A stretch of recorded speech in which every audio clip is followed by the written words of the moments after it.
BC సంక్షేమ సంఘం నాయకుడు ఆర్ కృష్ణయ్య రాజ్యసభ సభ్యత్వానికి అలాగే వైఎస్ఆర్ కాంగ్రెస్ పార్టీకి రాజీనామా చేయడంతో వైఎస్ఆర్ కాంగ్రెస్ పార్టీలో తీవ్ర అంతర్మదనం కొనసాగుతుంది.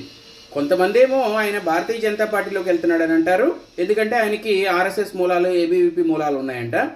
ఇంకొంతమంది ఒక అడుగు ముందుకేసి చంద్రబాబు నాయుడు కృష్ణయ్యని కొనుగోలు చేశాడంట. మనకు తెలుసు, ఆల్రెడీ చంద్రబాబు నాయుడు ఆయన్ని ముఖ్యమంత్రి అభ్యర్థిగా తెలంగాణకి ప్రకటించినప్పుడు 2014 ఎన్నికల్లో ఆయన ఎమ్మెల్యేగా గెలిచి వెంటనే ప్లేటు ఫిరాయించిన సంగతి, ఆ తర్వాత కాంగ్రెస్లోకి వెళ్ళిన సంగతి, ఆ తర్వాత వైఎస్ఆర్ కాంగ్రెస్ సంగతి అన్నీ తెలుసు కదా.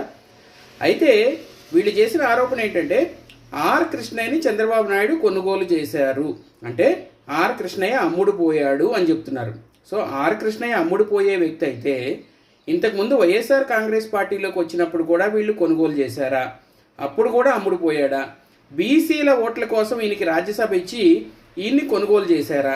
ఒక్కసారి దీనికి వైఎస్ఆర్ కాంగ్రెస్ పార్టీ సమాధానం చెప్పాల్సిన అవసరం ఉంది. ఎందుకంటే